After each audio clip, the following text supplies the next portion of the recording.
nice and sunny now after hail just a couple hours ago. If we don't decide to table it, because Yeah, I saw those, or pictures of it, and didn't see it personally. Is this on? I know John's got a lot of apprehension as to his job. if we don't decide to table it, which we should talk about, maybe emails, because I don't know why she's being so obstinate. Bad. Oh, that's terrible. Not calling me, obstructing me, calling me nonstop, leaving me multiple voicemails, how she can't answer my messages. It's terrible, and I have like some cruel woman. What? That I'm making her answer these questions, use her wrist. Rich is absolutely wrong. If she can't physically do it, then maybe she should give it to her employer. That's, I also, you'll see in the message that I said, maybe you can use a dictation. Oh, yeah, I did see that part, because I know I suggested that in the text message. Yeah, or a secretary. I think you sent that this morning. Yep. And I know there was a flurry of them over the app. It's better to lose license and not. It's terrible. I just want one email with all of the answers. That's it. Yeah, We'll leave you alone. exactly. And me and you are like, you know, we broke it with you. You should want to help your client get this, passed. Yeah. I wonder if my laptop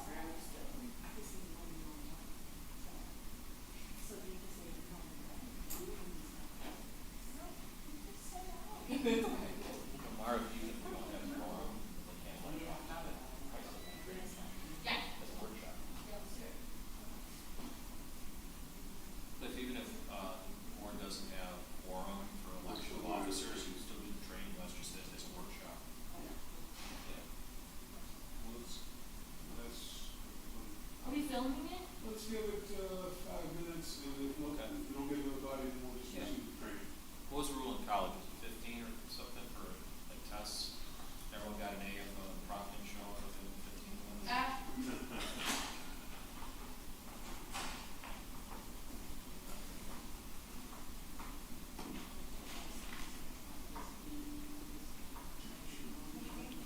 Maybe. I just Mr. Hudson? want to Yes. risk. Hey, we have a forum.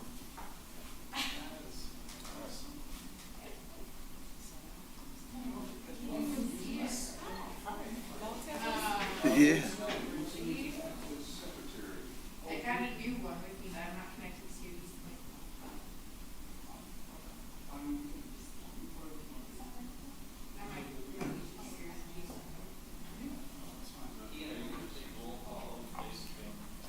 Ian's going to do that. Ian's going to be secretary. Yes. Thank you. And I'm going to think since we don't have full membership, table elections. I know, I just spoke with, Robert Roscoe, he got caught in the storm, so he's gonna try and get here in the next 10 or 15 minutes, so we can either wait, or we can get started without him, he can join us when he gets here, whatever, the board would like to do, is fine. Aaron, how long is our training going to be? No, probably 30 minutes. Why don't we kick off training, and then we will do the business after the training? You could, under approval of the agenda, somebody can make a motion to move the agenda around. You can move training up. Yeah, the word is, that's similar. Yeah, let's just. Okay.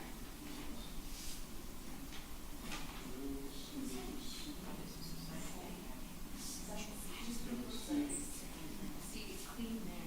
That's interesting. Yeah. Well, I almost see shows up. Yeah,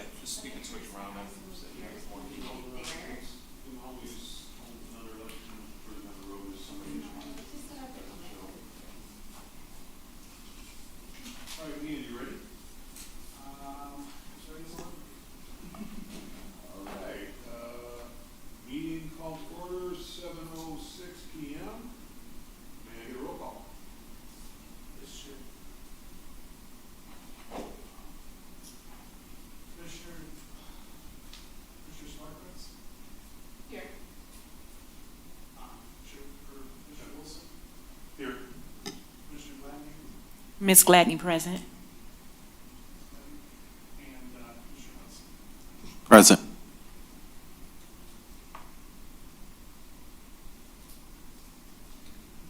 Moving on to the approval of the agenda, do we have any discussion on the agenda?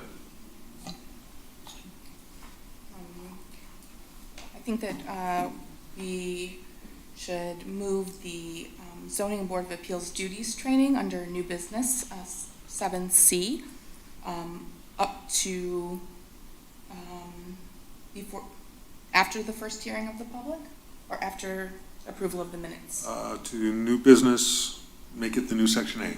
Okay, And we will phrase that in the form of a motion. yep. I move that we move the new business zoning board of appeals duties training from 7C to 7A. Very well. Any discussion on the motion? Being no discussion, may I get a roll call? Second? Roberts. Do I have a second on the motion? Second motion. Any discussion on the motion? Being none, may I get a roll call? Yes. Commissioner Swerkis, Yes. Commissioner Wilson, Yes. Commissioner Gladney, Yes. Commissioner Hudson. Yes. Motion pass. Moving on. Okay, any other items in the approval agenda? May I get a motion to approve the agenda as modified?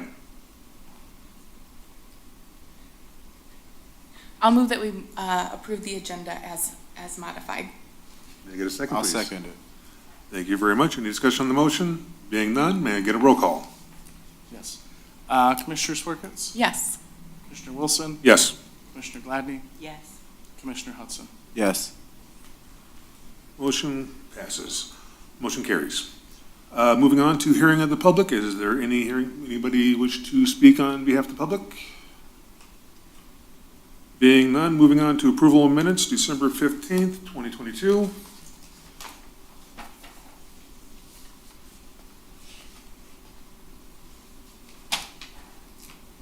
I will move that we approve the minutes from the meeting December 15th, 2022.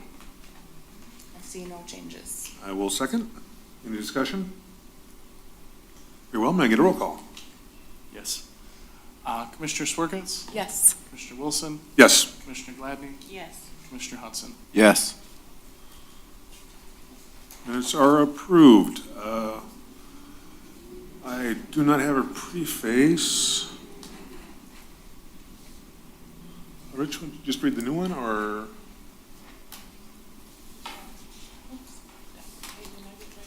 Yeah, that's the one, that's the not approved one yet. Oh, Oh, there, is it one in December? I only This have is the draft. draft from April I 13th. only have the 2022. draft, and I forgot my briefcase with the formal statement on it. Or wouldn't that still be good from April 13th? Well, Counselor, You check. he's checking. This draft is what was attached to the Yeah, the draft. materials. Yeah. Because there aren't any variance requests up for the evening, a member could make a motion just to waive the reading of the preface this evening. Make a motion to waive the reading of the preface. Second it. Any discussion on the motion? Being none, may I get a roll call? Yes. Commissioner Swerkis, Yes. Commissioner Wilson, Yes. Commissioner Stokes, Commissioner Gladney, Yes. Commissioner Hudson. Yes.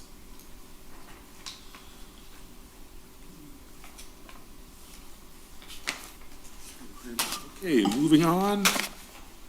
Section, new business 7, subsection C is now A, zoning board of appeals duties and training. Good evening, Zoning Board of Appeals members. Nice to Good meet evening. you officially. I'm the city planner. I'm Mara Brachaszewski. I'm contracted through McKenna to work as a city planner for East Point. I don't think we've ever had the opportunity to meet besides Commissioner Swerkis. Swerkis? Okay, well, hello. Hi. We collaborated on the zoning ordinance update, and thanks for letting us borrow her. We passed the zoning ordinance update and also received an award through the Michigan Association of Planning for our engagement for the ordinance. So congratulations, East Point, and it's great work from the steering committee, so thanks for your participation. I thought that we should discuss duties of the Zoning Board of Appeals. The city hired McKenna to provide presentation on general duties for planning commissioners and also the Zoning Board of Appeals. I know we had a training a year ago. I don't know if any of you were in attendance at that training. All right, good. Well, we're having another one. So bear with me, my computer is a little messed up, but I think I discovered a way around. So here's our agenda for today. It ends with an activity, but it goes through the different duties of the Zoning Board of Appeals officers, and it talks about the different types of reviews that you will see, along with the process flow, submission deadlines, practice making a motion, and again, the activity. So first we'll start off with a quiz. Is it common for a ZBA to meet once a year? Yes. Yes. Nice job, Commissioner Hudson, Senior.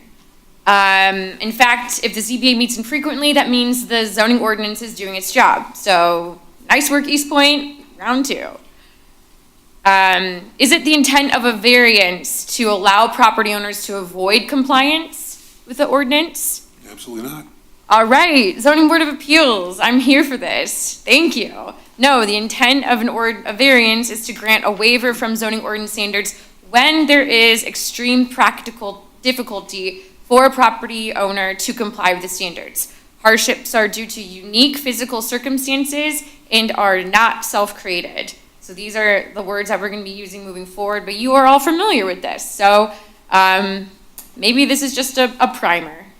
Or maybe it's just us talking for a minute of things you already know. But I'll keep moving through and we'll see if anything's fruitful. The purpose of a zoning board of appeals. The job is to uphold the zoning ordinance requirements except in unusual circumstances related to the characteristics of the property that are not self-created. And the job of a ZBA is not to find a way around the ordinance.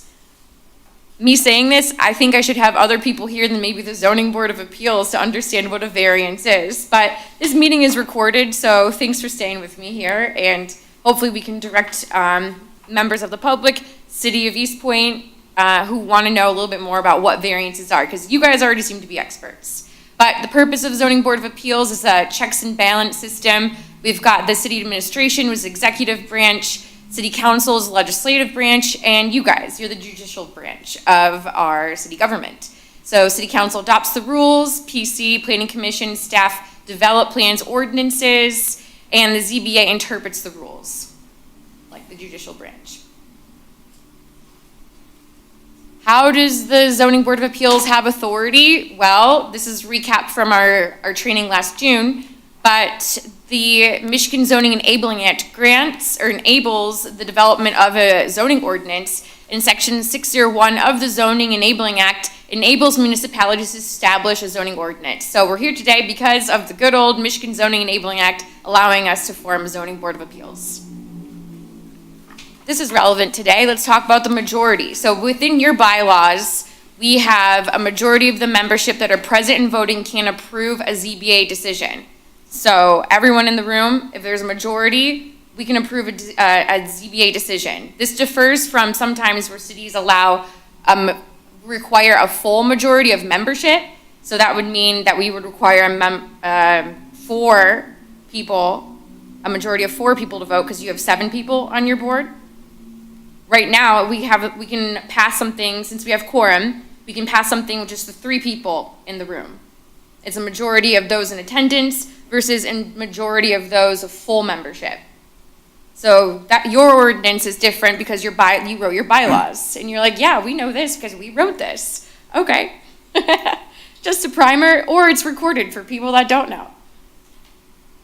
All right, let's do a quiz. There are 7 members of the ZBA, but only 3 are in attendance. Does the ZBA have quorum? No. No. All right. And like we said, quorum is 4, which we have today. There are 7 members of the ZBA, but only 4 in attendance. Oh, here we go. 3 members voted in favor of a variance while 1 opposed. Can the ZBA make the decision? Yes. Yes. All right. ZBA duties. So here are the different types of reviews that you'll see. You'll see appeals of administrative decisions, ordinance interpretations like maps and text interpretations, and variance requests. And I just wanted to we're going to go into detail further on in this presentation about each item, but let me pull up this so I can see it better with you. Give me a second. Page 21.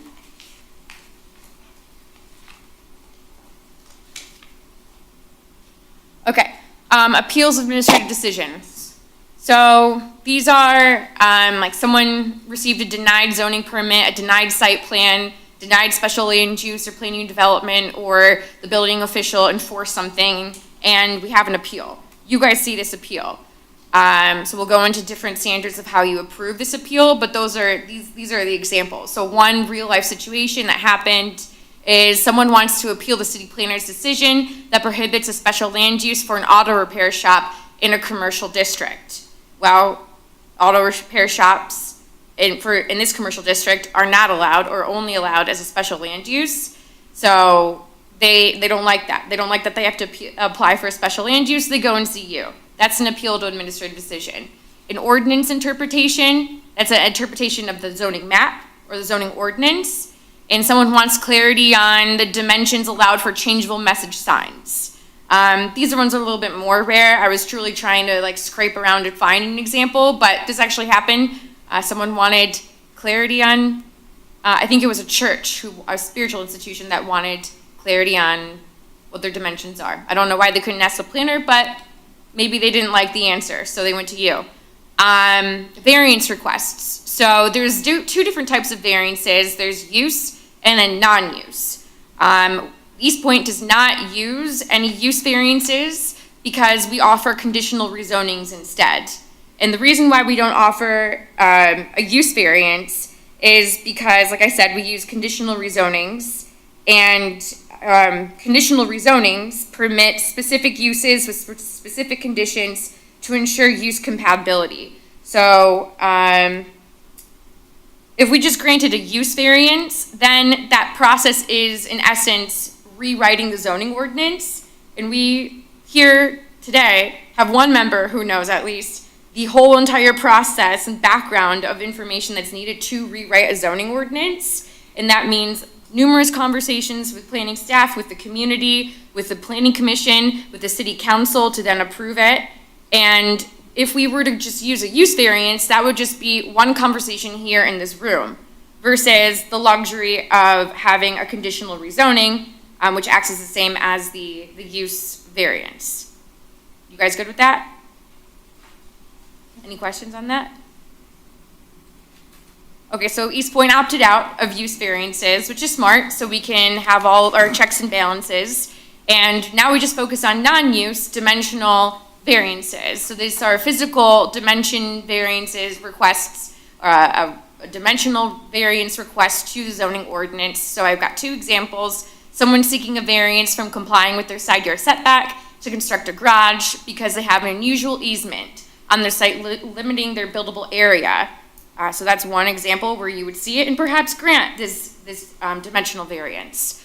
Or someone seeks a variance from providing additional parking spaces, which they're not needed because the unique nature of the business use. Sometimes city ordinances, not City of East Point anymore, but city ordinances prescribe to over parking. Their parking requirements don't meet or match the actual day-to-day needs of businesses, and they could be overbearing. So this is one way where the zoning board of appeals could grant a non-use dimensional variance. So going into a little more detail of administrative appeals decisions, like I said, these are different examples that we talked about. The job of the ZBA is to review the original information and decide whether the individual or body correctly applied the proper ordinance. So you would decide if the building official or zoning administrator, planning commission applied the ordinance. ZBA is not issuing a new decision. They're reviewing the administrative decision to determine if it was based on zoning ordinance standards. And if new information arises, then it'll go back to the administrative body. And we have standards for approval, which is in our new ordinance. If the body or official properly applied the zoning ordinance standards correctly, then you affirm the prior decision and deny the appeal. But if we did not apply the proper standards correctly, then you approve the appeal. And the only way to appeal a ZBA decision is through circuit court. ZBA decision is final. You guys probably already know this. You guys already know of this? Is this helpful at all? Should I stop? Should we keep going? A refresher never hurt. All right. This is our first time meeting, and I'm talking to you, and you're the experts in the room. You know, like, who's this? You know, I don't. Anyway, nice to meet you. Thanks for your time today.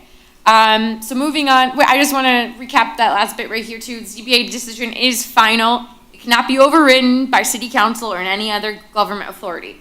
Those are for the people listening too, you know, so they know. Okay. Ordinance interpretation, a map. So there's confusion about a map.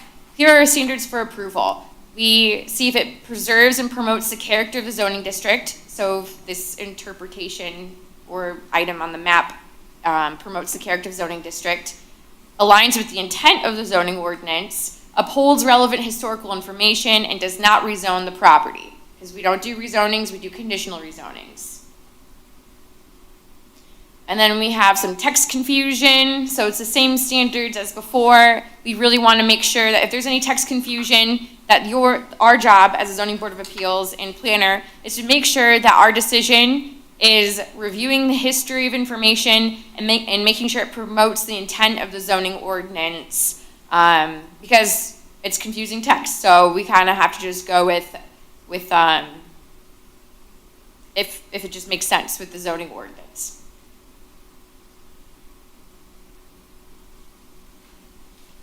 Like I said, there's two types of variances, the non-use dimensional or use, and non-use is what we focus on, pertains to buildings, structures that physically cannot be constructed per zoning ordinance regulations. And variances grant the authority to deviate from the zoning ordinance. They're a necessary tool because we can't write ordinances to meet needs of every circumstance, as much as we try. But we have built a lot of flexibility in our new ordinance. So maybe we'll never meet again. I don't know. We probably will. And a variance runs with the land. It's permanent. It's there forever. Once we make the decision, that's it. It's with the property in perpetuity. Yes. Hi, welcome. How's it going? We're just talking about non-use dimensional variances.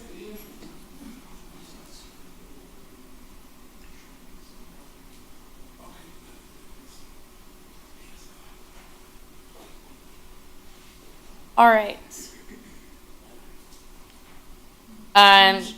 So Commissioner Roscoe? Yes. Nice to meet you. I'm Mara. I'm the city planner with East Point. How are you? Good. We're just talking about variances, and we said that there's two types.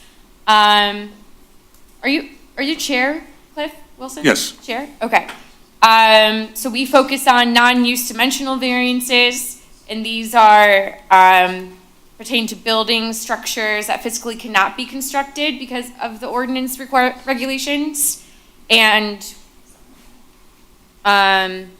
Chair just asked if the zoning ordinance runs with the land, and yes, it's in effect in perpetuity.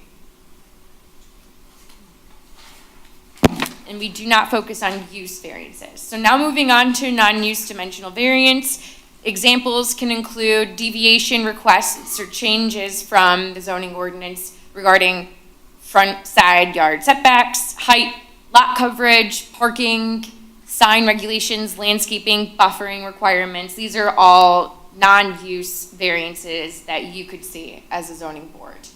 An aspect of the property when we're reviewing these variances must be unique, not just the applicant's business, family, or financial circumstances. So just because they might not make any money for a couple months is not a reason to grant a variance. It is a hardship, but it's not a reason to grant a variance because we need a unique physical circumstance of the property. Examples include odd dimensions, steep slopes, or unusual easements.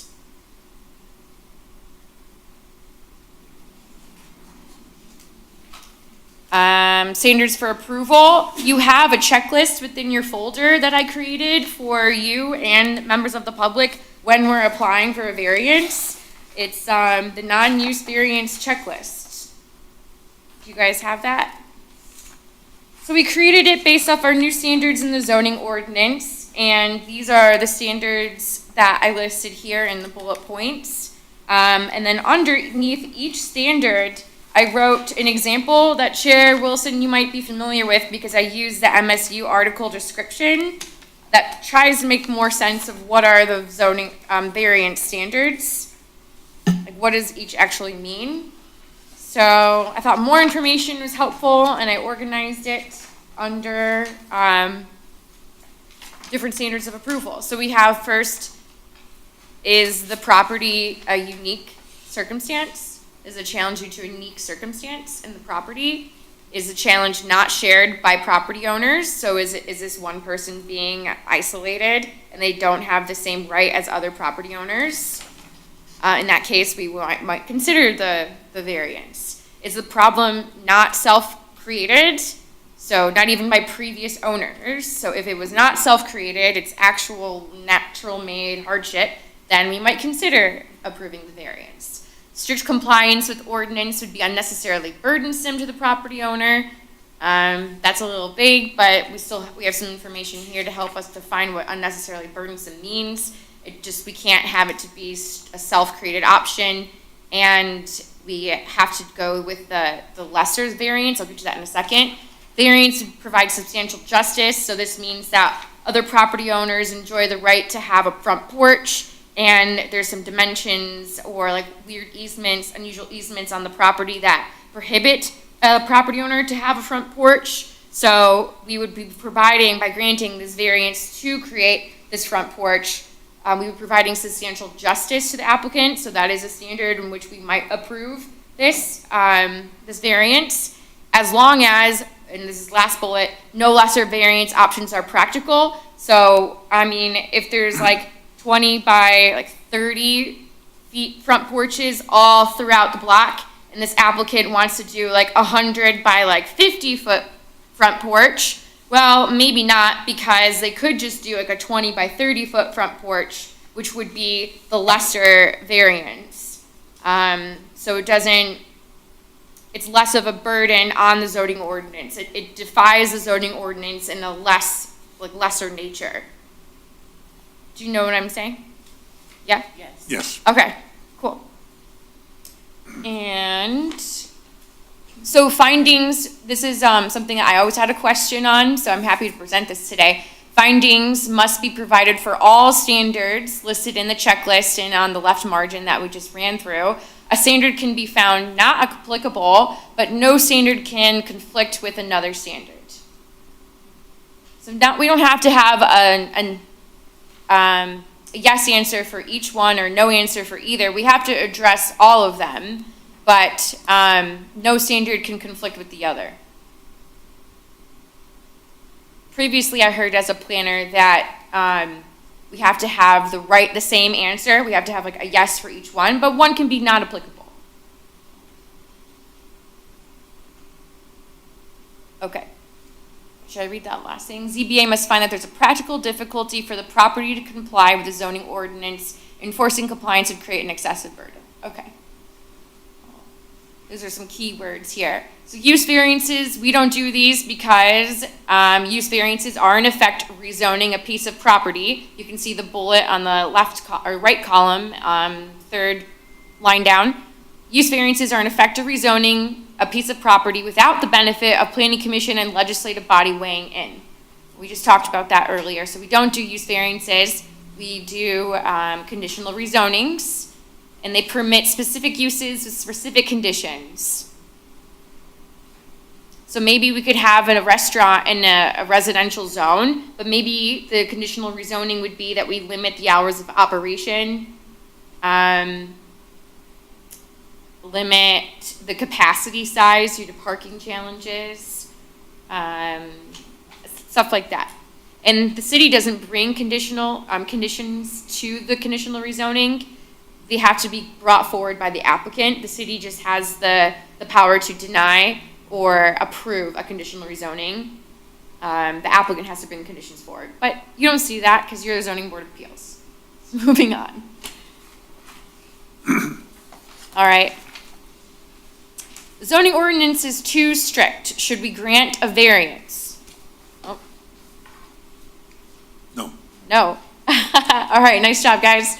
Only grant a variance based on the approval standards. If the ordinance is outdated, then issue recommendation to the planning commission and we'll rewrite the ordinance. Keep us busy. I mean, we're already busy. Should we grant a variance if it makes the site look nicer?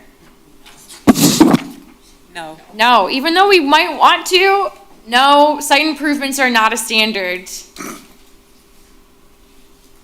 We granted the variance before. Oh, this is a good one. Do we grant it again?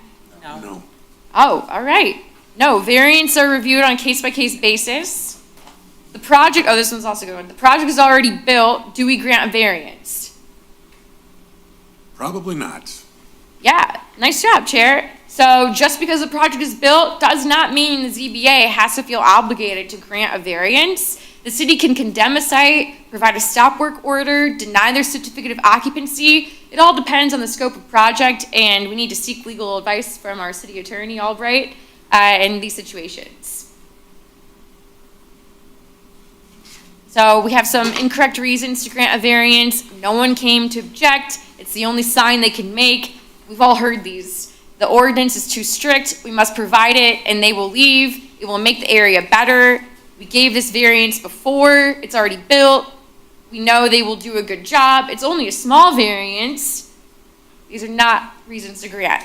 And next time, we may feel badly about turning down a variance request. We can think about the hundreds or thousands of property owners who did comply, the amount of time and effort the drafters of the zoning ordinance spent in developing the language. That's a big one. And the award we received. I should add that on here.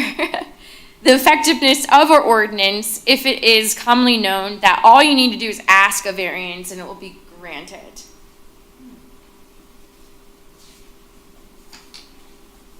All right.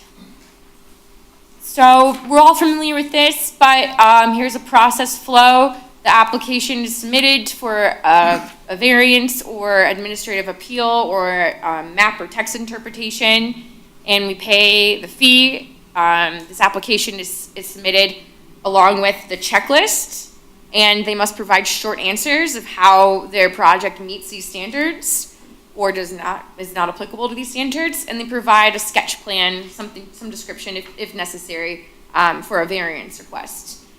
Then we schedule a public hearing, and we all meet together here today on a Thursday, third Thursday, and then we abide by the ZBA ruling. The ZBA decisions are final. Appeals can only be sent to circuit court, and requests can be submitted within 1 year, except if new valid evidence was presented, in which the case can be reheard immediately.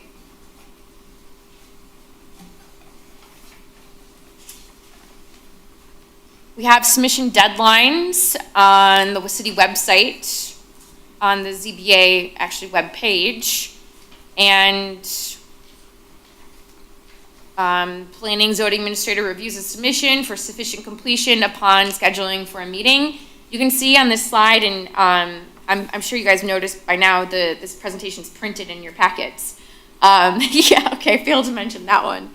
But you can see that we require about a month in advance to understand if the applicant's ready to be seen by you. So there's some work with the planner and the applicants to make sure they're all tied up and ready for you guys in your valuable time and attention. So now we'll move to our motions. All motions should include the project name, address, parcel ID, date of submission, and then approval, proof of conditions, deny, or postponement, the reasons for taking action, any conditions if applicable, and who will verify the conditions. So you probably already know this, but the ZBA may impose reasonable conditions with a variance approval. Conditions include, but not limited to, ensuring public services and facilities are adequate, protecting natural environment, ensuring compatibility with adjacent uses. So you have some authority to make some conditions based on making sure that they're relevant still to the project and protecting the health, safety, welfare of the community. Do you guys want to practice a motion?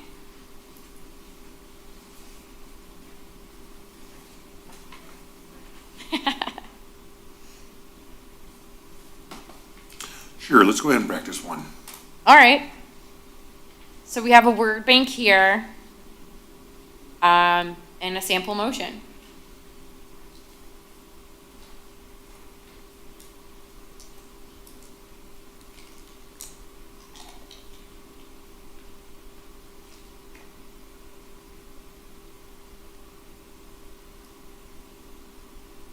Does anyone want to read it out?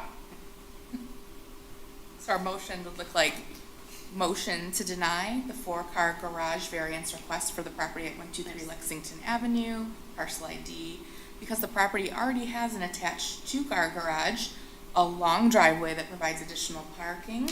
The variance requested is not the minimum possible variance, and the need for the variance is self-created because the applicant chose to build the principal dwelling closer to the lake, creating the present hardship.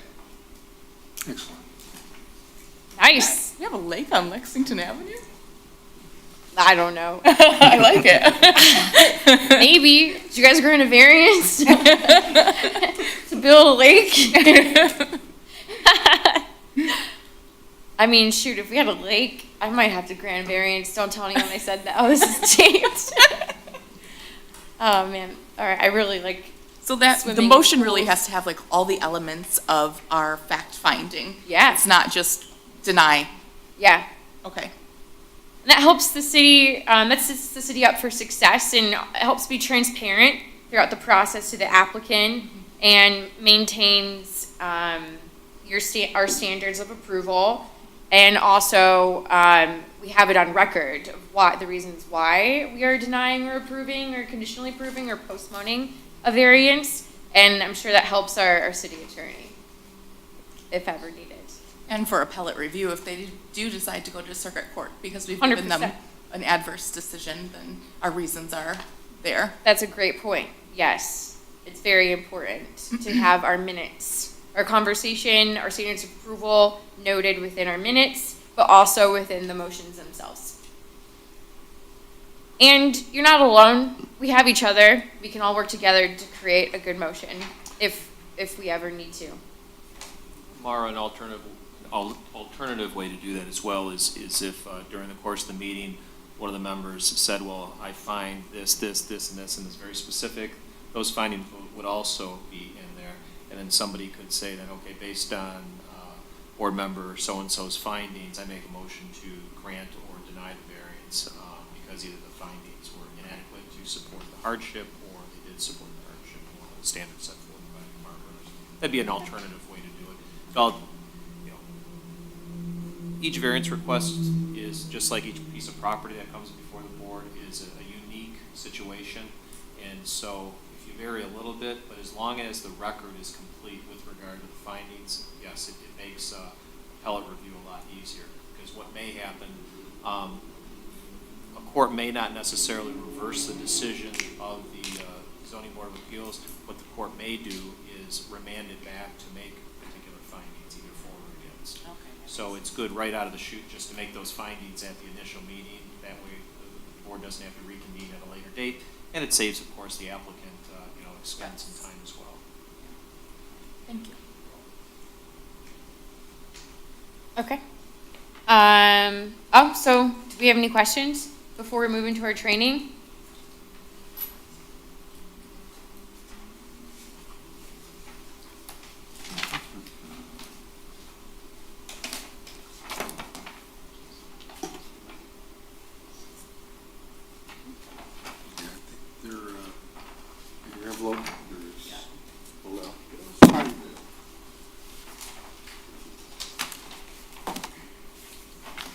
All right, hearing no questions, we'll go to our ZBA decision activity, which might be familiar to some of you because it was such a good example with the Citizen Planner program. How many people attended Citizen Planner?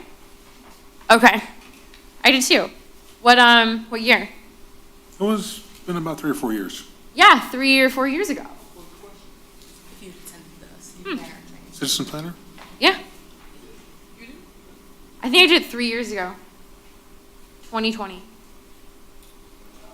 Actually, I think it was my first year here. That would have been maybe 19, maybe 21. Because I'm going on my 4th year. Oh, okay. So All right. it might have been 19. Well, 2020. I just graduated planning school and was trying to find a job, and it was a pandemic, so I did Citizen Planner instead. Yeah, it was pre-pandemic I went. Yeah. Well, we have our Spartyville case study. These are materials for our activity today. So you have the case study within your folder. Looks like this. And then we have a pen, a highlighter, and perhaps a partner, if you so please. So start with the basics. So right now, we can read together, or whatever you prefer. Maybe read paragraph by paragraph and change who wants to read. But we read the case study and we answer the questions in the green box of like if we should consider the zoning request, and then there's a lot of information taken. So one is the case study, and then we also look at the standards of approval in the box on the left. And these standards of approval, like you have noticed of the common language we've used throughout this presentation, is surrounded by if there's a unique physical circumstance, so you see special condition circumstance, item 1, that's peculiar to the land, structure, building involved.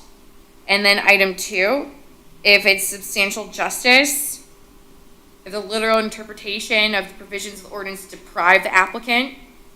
So that's something that's commonly enjoyed by the rest. So if there's substantial justice. And then 3, if the problem's not self-created. So those are really the main standards of a variance. We kept it simple for this activity. So physical hardship, substantial justice, and not self-created. All right, so while we're reminiscing on these standards, we can look at the case study. But I have a couple questions while we're looking at the case study. Let's identify first what the variance request is, and then review the site plan. We have our highlighters here to highlight the building envelope. And on the next slide, I have the answers to all of these, so I can click next at any time. And then we'll familiarize ourselves with approval standards. So we just kind of familiarize ourselves with approval standards, and we'll go into the case study. But a note before we start this activity is from me. Maintain your knowledge that in order to approve a variance, there must be a physical unique hardship, and the problem cannot be self-created. There are a lot of misconceptions regarding variance approval, so stand our ground. We've got a difficult task, and it's kind of vague sometimes, but if we stand our ground, we're doing the right job, even though it might feel uncomfortable. How do we want to do this? Do we want to partner off? Do we want to read it together? I'll go ahead and start reading. We'll read it Okay. together. The Beaumont neighborhood of Spartyville is an older part of town with many large homes. During the past 10 years, the historic charm of the neighborhood has made it an attractive area, and many of the homes have been renovated. It is the place to be for upward mobile professionals. Susan and Robert Carlson, 30-something attorneys with 3 young children, moved to the area from Cleveland and purchased a smallish craftsman-style house in the Beaumont neighborhood that has been badly neglected by the previous owner.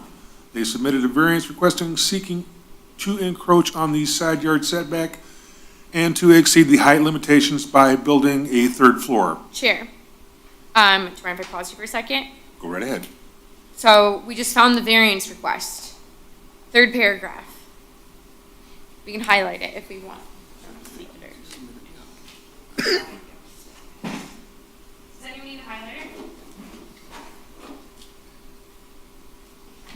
Third paragraph, submitted a variance request seeking to encroach on the side yard setbacks to exceed the height limitations by building a third floor. You want to build a third floor and encroach on the side yard setbacks and exceed the height. So they want to seek a variance for side yard setbacks and height. Okay, thanks, Chair. Sue presented her case. They wanted the opportunity to build a house similar to other houses in the neighborhood. The old house was on the property was too small and not salvageable. They needed a 3-story, 3,200 square foot house with a 2.5-car garage to justify the expense to redevelop the lot. Other than old Victorian homes in the Beaumont neighborhood were of similar size and height. Several of those old homes were non-conforming and did not comply with the current setback requirements. And finally, they were only asking for a 2-foot variance. Just one public comment: preserving the historic character of the Beaumont area is a goal of the Spartyville Historical Society, and I must say, in the master plan too, said Velma Tucker, current society president, our organization opposes the variance request and destruction of the historic old existing home. ZBA member Lynn Sue asked Sue if there was any other way to reduce the house size, say a 2-car instead of a 2.5-car garage. Answered no. They have 3 children and need the additional garage space to safely store kids' bicycles and toys. There's quite a bit of area you aren't using on the lot. Couldn't the house be a little deeper and not so wide, said Renee Johnson. Answer no. They looked at all the options with their architect, and the plan they are presented is the most practical. Lester Matthews, a ZBA member for the past 15 years, didn't ask any questions, as usual. He's firmly convinced that people should be allowed to do what they want to do with the property. Les can't remember the last time he voted to deny a variance request. So at least one yes vote. So it's funny, when I was attending this training with Citizen Planner, there was a ZBA member who was like Lester, and we were reading this together, and he's like, oh. He realized that he was doing it wrong. He thought, well, I won't speak too much about this because we're still in the session. So, okay. The next question is review the site plan and highlight the building envelope. And thank you, Chair, for reading this. The building envelope is the allowable buildable area after considering height and setback requirements. So if you look on the left site plan, this box here, Carlson site plan, let's highlight the setback lines. So these are the lot setbacks. It's the red lines. It forms a square.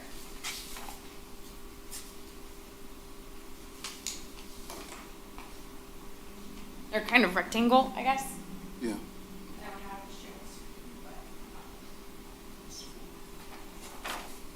Yes. This square right here. Use the room. A little bit wider than that. So it's the setback lines. Oh, just in the middle. Yeah, in the middle right here.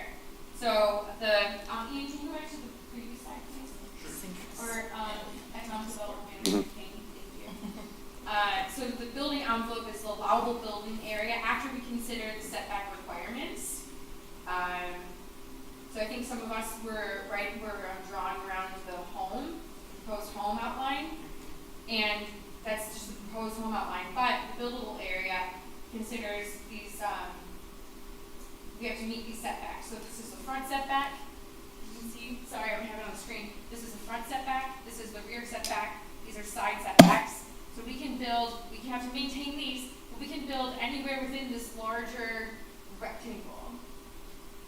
You saying in the inside or the outside? Inside. This is the buildable envelope. Outside walls, the variance you're asking for is 2 feet outside Yeah, perfect. the existing setbacks. Perfect. So yeah, that rectangle is To the buildable area. to the buildable area. And so you can note that there's still like the 4 feet, I think you said, I don't remember, 4-foot setbacks on the side, and then like the front yard and the rear yard setbacks. That can't have any obstructions because there are setbacks. You good? I had a question. Sure. Yes, Rob. I had a question. At what point do you resort to the master plan? Seeing that they want to change the variance, the height? That's a great question. It's consideration to note that this project might benefit the master plan, but is it one of our standards of approval? But does No. the standard change with the master plan, or does it change with the change of the area as a whole? The zoning ordinance is zoning. what controls, the master plan is like a broader vision of what Right. you wanna see for a city. That's a great question. Okay. Yeah, so that's a good question though. We should talk about that for a second. Master There's- plan is just that, it's the It's plan. there, it's the plan. It's the visionary, it's what we want it to Yes, grow for into. vision. Right. But when you go to Whereas changing that With ZBA, we were standard- more about the black and white written Okay. policy and written ordinances as they are. Master plan, visionary, it has no teeth. Zoning ordinance has its teeth. It is the policy. The intent of the zoning ordinance is to implement the master plan. Not only that, but a master plan over the years will drift and change I know, depending on what the that was vision my of the next city, question. How yeah, long does that master plan hold yeah. We deal with, ground? Until the city And- decides and- to until revise the- its zoning Or ordinance. the, Every 5 to 10 years, you have to update? Do you know? 5 years? I think it's 5. 5 5, years. okay. Every 5 years, we have to have an update to the master plan. Or it doesn't have to be an update, if it's still relevant, because you see some plans that are like 2040 master plan. Have you seen that ever? And that's because the city invested a lot of money to create a visionary long-range plan so that they didn't have to continue to perform small updates, but they still have to have it authorized every 5 years by city council, make sure it's valid.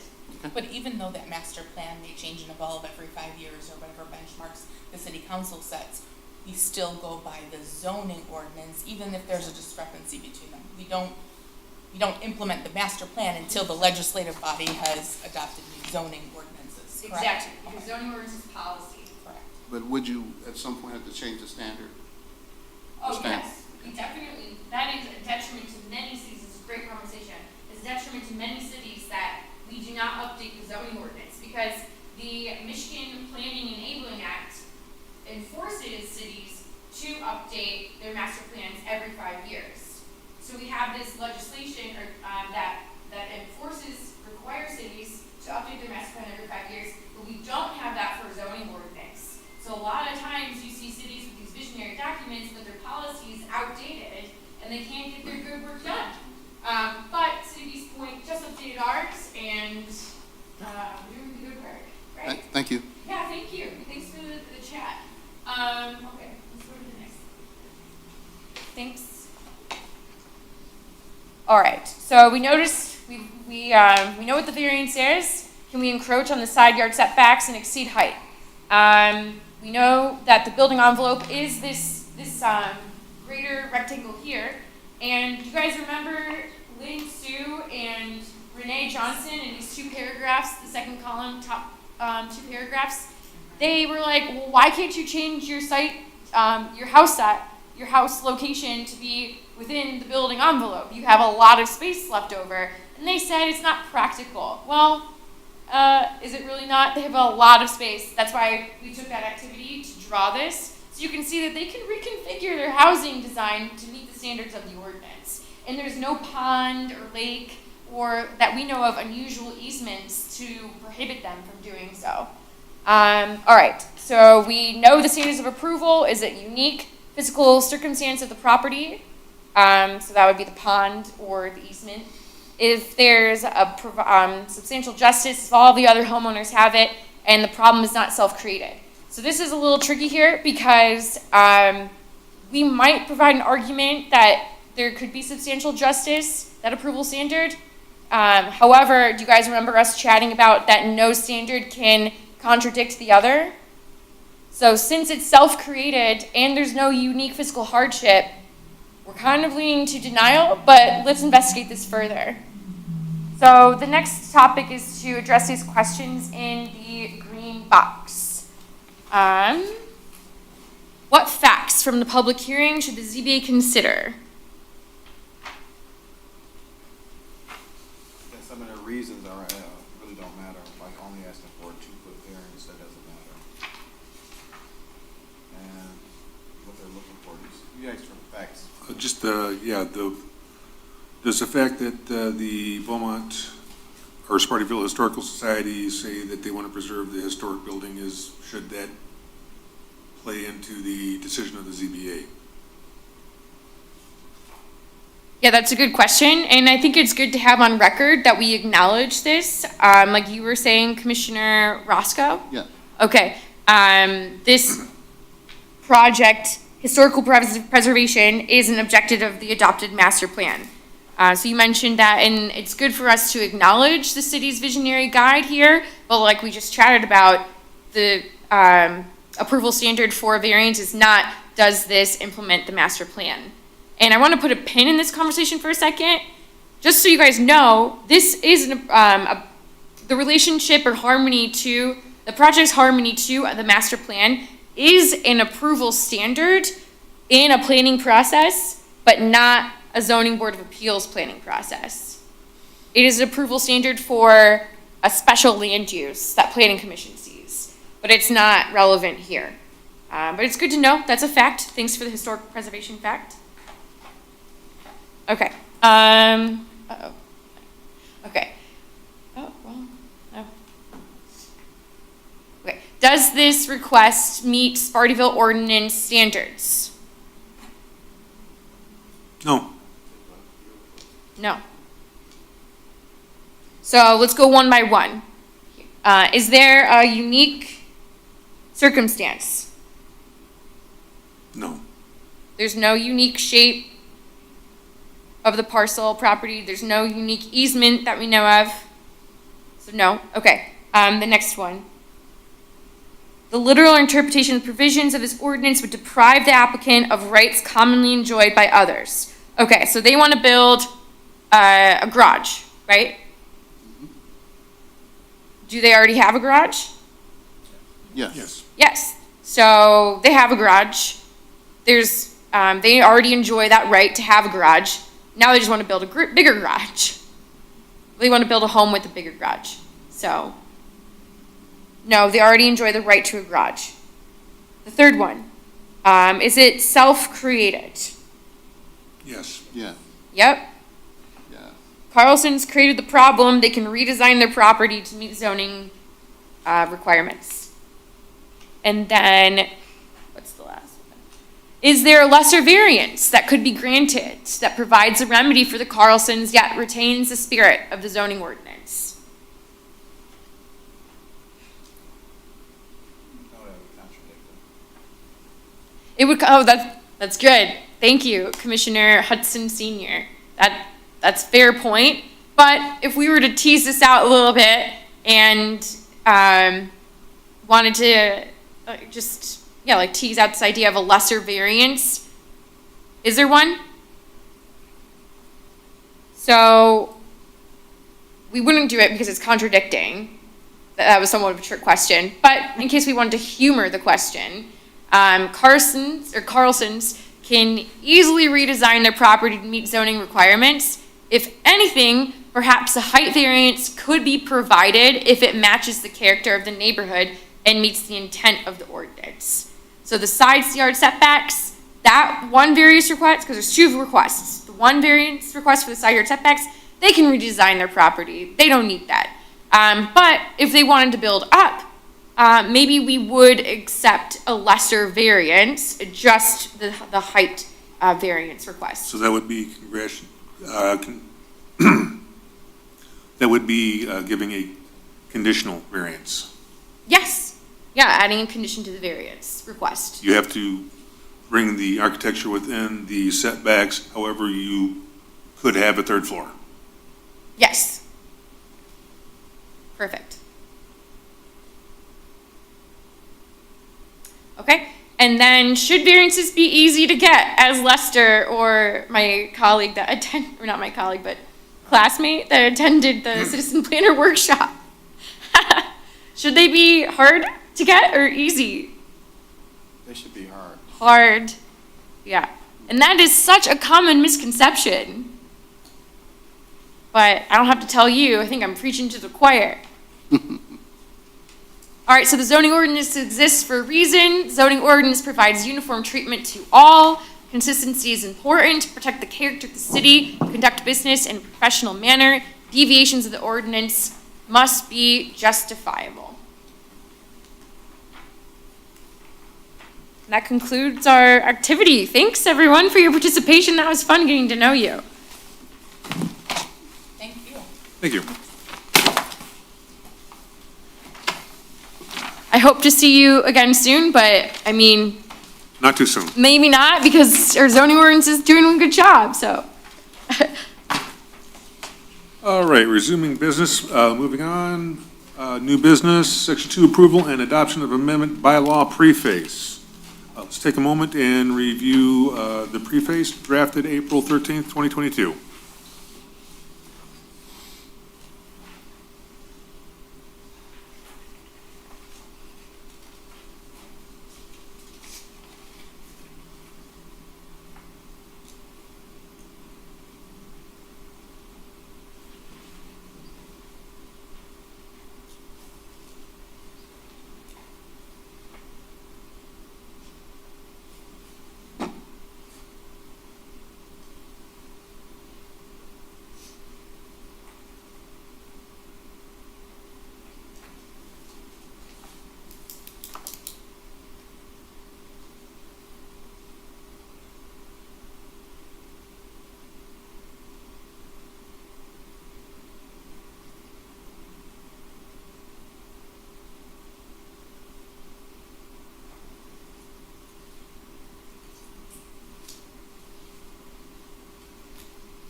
Moving on, is there any discussion on the preface for the zoning board of appeals? I have discussion. The preface that I have is the original draft we received. I believe we previously discussed amendments to this. I don't have the amended version. Is anybody else recalling that? I remember specifically talking about some changes. For instance, it says 5 members constitute a quorum. As we know, our bylaws say that 4 members is a quorum. And then the next sentence talks about a majority vote is required. I believe we had previously discussed that we were going to revise that language to say a majority vote of those present and voting. So I don't have the amendments that we had previously discussed to this. Does anybody else? I don't have them, but I do remember. You do recall that? Okay. Does this sound familiar to you? Yes, it does. Okay.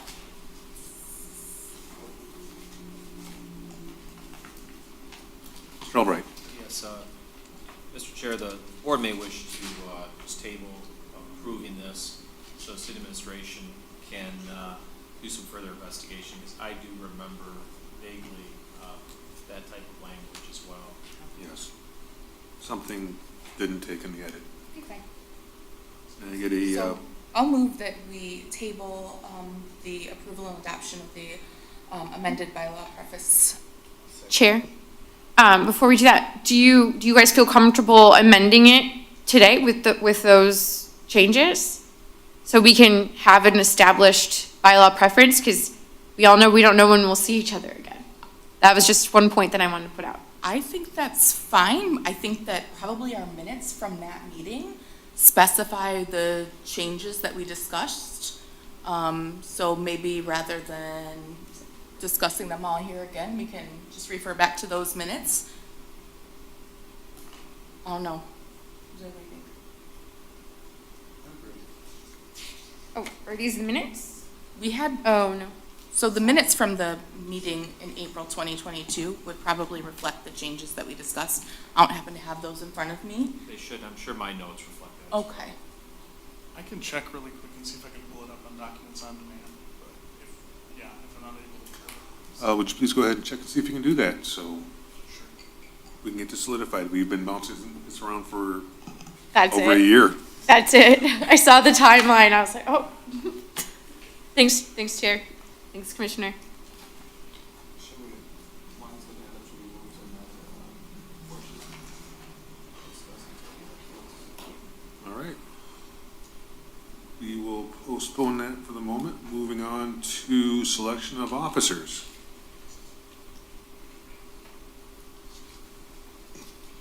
Do I have a nomination for chair of the zoning board of appeals? Anybody? I would nominate our existing chair. Support.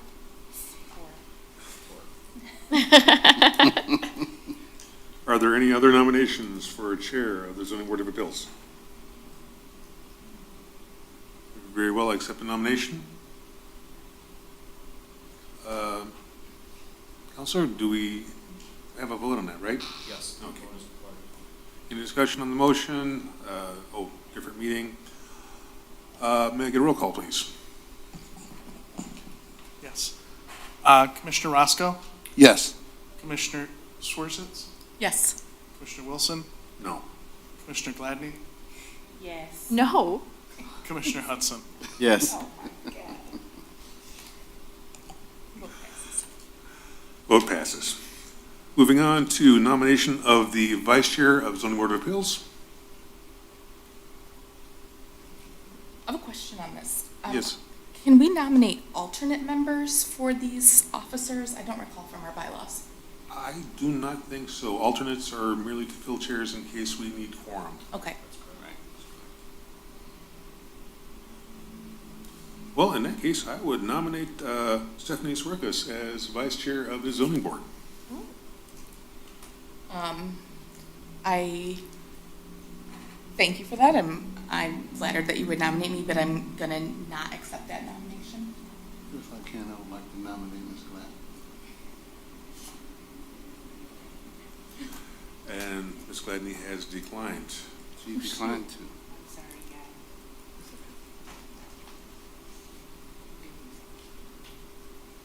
Are you a member? You're not an alternate, right? No, I'm not an alternate. Because you are an alternate, correct? Okay. Okay, I nominate Rob Roscoe as vice chair of the zoning board of appeals. I'll Why second. not? Very well, any discussion on the motion? Being none, may I get a vote?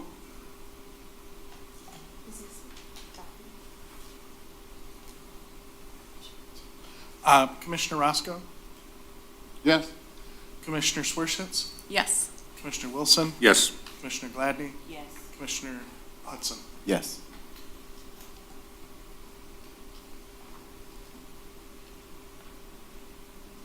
Okay, motion passes. Moving on. Do we have a nomination for secretary of the zoning board of appeals?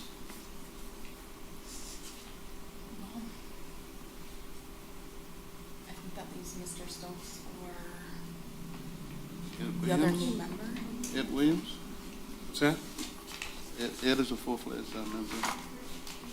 But he's not Yeah, here. but he's not here to accept. But he's not here to nomination. accept. No secretary either? Okay, Counselor, can we chair the nomination and election of a secretary? Sorry, what was it? Can we table nomination of secretary? We have no takers on the board today. Yes. Okay, can I get a motion to table? Place forward a motion to table the secretary position Secretary election. election, carry it to another day. Can I get may I get a second? Second. Any discussion on the motion? May I get a roll call? Commissioner Roscoe, Yes. Commissioner Swarsitz, Yes. Commissioner Wilson, Yes. Commissioner Gladney, Yes. Commissioner Hudson. Yes. All right. Being none, we're coming back around to the preface. How are we doing on finding those amendments? Mr. Chair, I did find the minutes from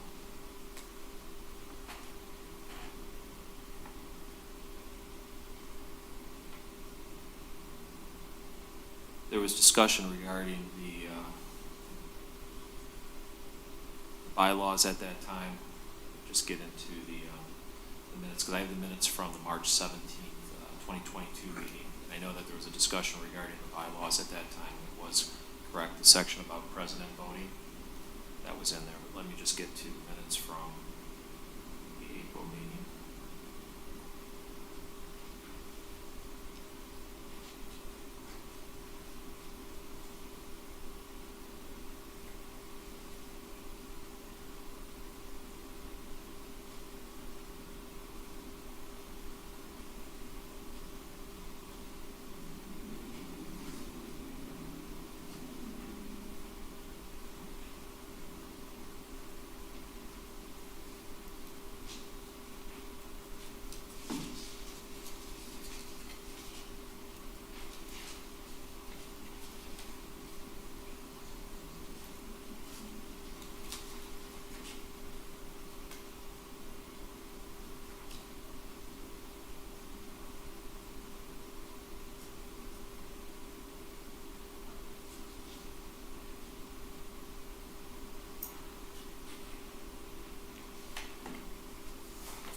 Okay, I have the, Mr. Chair, I have the minutes from the Thursday, May 19, 22 meeting.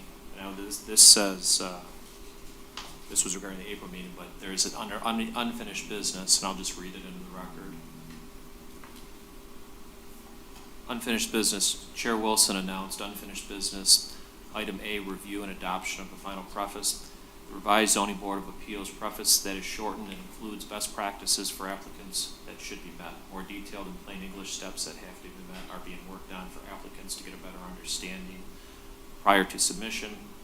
Paul Rayford had a question regarding the number of members to make a quorum. Best practice is to have a quorum of 5 rather than 4 to avoid a typo. Motion by Lubick with support by Gladney to adopt zoning board of appeals preface as written.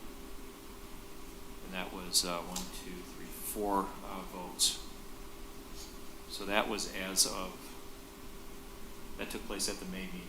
So there was discussion, however, the motion was to adopt as written. Now, I know that there was, prior to that meeting, during the March meeting, there was discussion on the actual bylaws, and that's when those changes were made about the president voting. Again, the board may wish to table the preface just to compare the existing bylaws with the preface that has been approved and just compare it and make sure everything is consistent. So we might be able to do that at the next meeting. We can always call a meeting either in August or September to do just that, even if there's just one item on the agenda.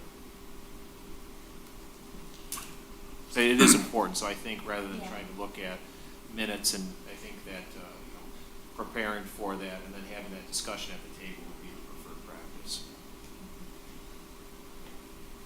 Okay, I'm sorry, Counselor, the recommendation is to table. Motion would be to take the table just to make sure that we are indeed looking at the correct preface that looks like that's already been approved and make sure that it's consistent with the amended bylaws. Any further discussion? Can I get a motion? I motion to table it to the next meeting after we can have a chance to review all of it. Do we want to set a specific date for that meeting? Do we want to have a meeting in August or have a meeting in September? We might want to have that meeting in August, so we have this ready to go before an actual variance request comes before the board. Yeah, I think that's very good. So I'll second Mr. Hudson's motion. We're putting it to August. That to the August meeting. Table to August? And hopefully then enough board members are present and we can also have a vote on the secretary as well. August 17th. On the 17th? Okay, we have a motion to table until August 17th for the preface. Is there any discussion on the motion? Being none, may I get a vote? Commissioner Roscoe, Yes. Commissioner Swersitz, Yes. Commissioner Wilson, Yes. Commissioner Gladney, Yes. Commissioner Hudson. Yes. Moving on to unfinished business, there being none, we will move on to board comments. Let's take it in line. Mr. Hudson. No. Slatney. This was very intriguing. We needed this information again, just a reflection, update. So that was helpful. Yeah, thank you very much for the training. It's always good to have a brush up, especially when it's been 3 or 4 years since you've done it. It's good to keep the mind sharp. Thank you all very much for taking the time to come doing something thrilling and exciting like this, and keeping our community going. Thank you all. Again, thank you, Mara, for presenting this training. It was very helpful. I want to congratulate the City of East Point again on the American Planning Committee's Best Practice Award for the Zoning Ordinance and Steering Committee workbooks. I served on that Zoning Steering Committee along with some members of the Planning Commission, City Administration, Finance, Public Safety, the Building Department. There was some really thought-provoking and engaging conversations about our vision for the city and how we want to see our zoning ordinances revised. So great job. Thanks to McKenna for guiding us in that. I want to welcome Mr. Vasco as a new member to the ZBA and say that it was a pleasure serving with Mary Hall-Rayford and Shirley Peak.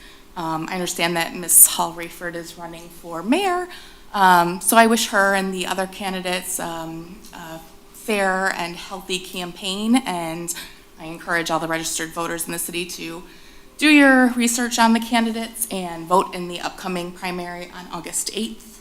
And then last but not least, I want to acknowledge Mr. Harvey Creech's service on our board.